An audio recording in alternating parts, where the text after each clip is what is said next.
Bismillahirrahmanirrahim. Elhamdülillah ve salatu ve selamu ala Resulillah. Esselamu aleyküm ve rahmetullah. Değerli kardeşlerim, yeni bir programla yeniden birlikteyiz. Yine güzel bir eser takdim edeceğim. Hemen eserin künyesiyle başlayalım. Eserin adı Kur'an-ı Kerim'den Kıssalar, yazarı Cihan Bozaba, türü araştırma, konusu Kur'an'daki bazı kıssalar, yayın evi Dua Yayıncılık, basım yılı 2004. Kitabın içeriğine baktığımızda da şunları söylememiz mümkün. Alemlerin Rabbi olan Allah'ın evrensel mesajı olan Kur'an-ı Mubin, asırlar boyunca insanlığın ufkunu aydınlatmış ve kıyamete değin aydınlatmaya da devam edecektir. Bu eşsiz kelam, bu kusursuz kitap dün olduğu gibi bugün de ilmi, içtimai ve bilimsel bütün araştırmaların vazgeçilmez kaynağı olmaya devam etmektedir. Kur'an-ı Hakîm'in temel mevzularından olan ve geçmiş ümmetlerin haberlerini konu alan kıssalar söz konusu kitabımızın araştırma konusudur. Kitapta Kur'an-ı Kerim'de geçen ve peygamber olmayan veya peygamber olup olmadığı ihtilaf konusu olan mübarek zatların ve kimi toplulukların kıssaları işlenmiş, tarihte yaşanmış ve yüce kelama konu olmuş bu hayat hikayelerinden ders ve ibretler devşirilmeye çalışılmıştır. Bu bağlamda Ashab-ı Kehf kıssası ışığında ölümden sonraki diriliş mucizesi ve haşir hakikati anlatılmıştır. Talut Aleyhisselam'ın kıssası ışığında Allah'ın yardımıyla sayıca az olan bir topluluğun sayıca çok ve daha donanımlı olan bir topluluğa galip gelmesi gerçeği işlenmiştir.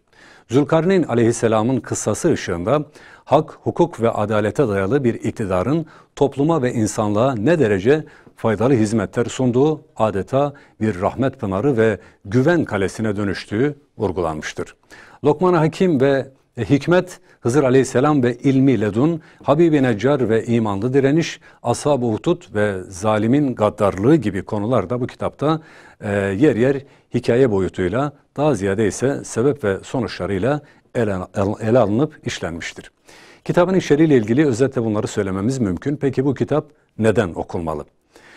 Hayat kitabımız olan Kur'an-ı Kerim, bütün araştırma ve bulguların, bütün keşiflerin, keza hidayet ve istikametin ana kaynağı olduğuna göre bütün okumalarımız, araştırma ve çıkarımlarımız da Kur'an-ı Kerim eksenli olmalıdır.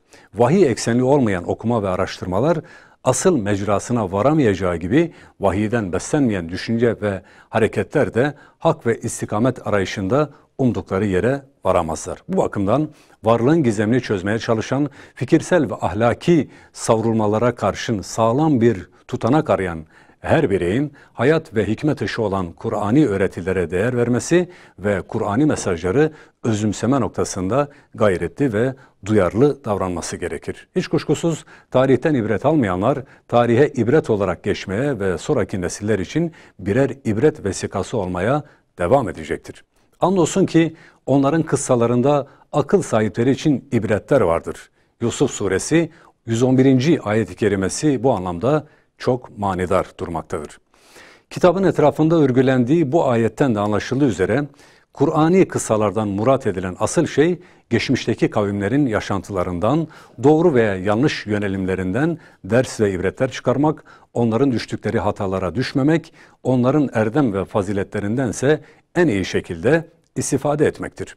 Kur'an-ı Kerim'den Kıssalar adlı bu kitap bu anlamda okunmaya ve irdelenmeye değer önemli bir çalışmadır. Kur'an kıssaları incelenirken İslam tarih ve kültür külliyatına çokça karışmış olan İsrailiyattan mümkün mertebe imtina edilmesi, kıssaların hikaye boyutundan ziyade ilahi mesajın ön planda tutulması ise bu çalışmaya ayrı bir özellik katmıştır. Bu nedenle de bu güzel çalışmayı tüm kardeşlerimize önemli tavsiye ediyoruz. Evet, Cihan Bozaba'nın kaleme aldığı Kur'an-ı Kerim'den Kıssalar isimli bir eser takdim ettim. Bir sonraki programda görüşünceye dek hepinizi Allah'a emanet ediyorum. Esselamu Aleyküm ve Rahmetullah.